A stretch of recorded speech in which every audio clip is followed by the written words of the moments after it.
Кішкентай бөпемен сөйлесудің негіздері. Ең алдымен, әрине, жиі сөйлесу. Көп сөйлеген ата-анада көп сөйлейтін бала болады. Әрине, жақсы мағынада. Келесі, баламен оңашада болғанда көбірек сөйлесу. Қасында басқа адамдар болса, алаңдап айтқандарды дұрыс түсінбеуі мүмкін. Келесі, ол бөпеңіз сізге жауап қайтарғысы келіп, тырысып жатса, басқа жаққа алаңдамай, бетіне қарап, сұрақтар қойып, түсінуге тырысу. Сізге баланың ойы бәрібір емес екенін көрсету керек. Келесі, балаңыздың көзіне қарап сөйлеу. Көзге қарағанда бала жақсырақ контактке түседі.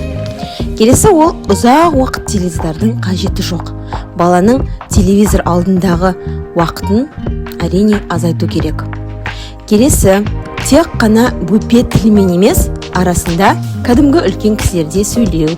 Күнделікті үлкен адам қалай сөйлеседі, бала соны да естуі керек әрине. Баламен сөйлесу оның дұрыс дамуы үшін өте маңызды. Мидың физикалық дамуының 80% алғашқы 3 жылда өтеді екен. Сондықтан сөйлесуге өте көп көңіл бөлу керек. Алдағы видеоларда әр айдағы сөйлесу ерекшеліктерімен бөлісетін боламын. Ал сіздің бөпеңіз неше айда, немесе неше жаста?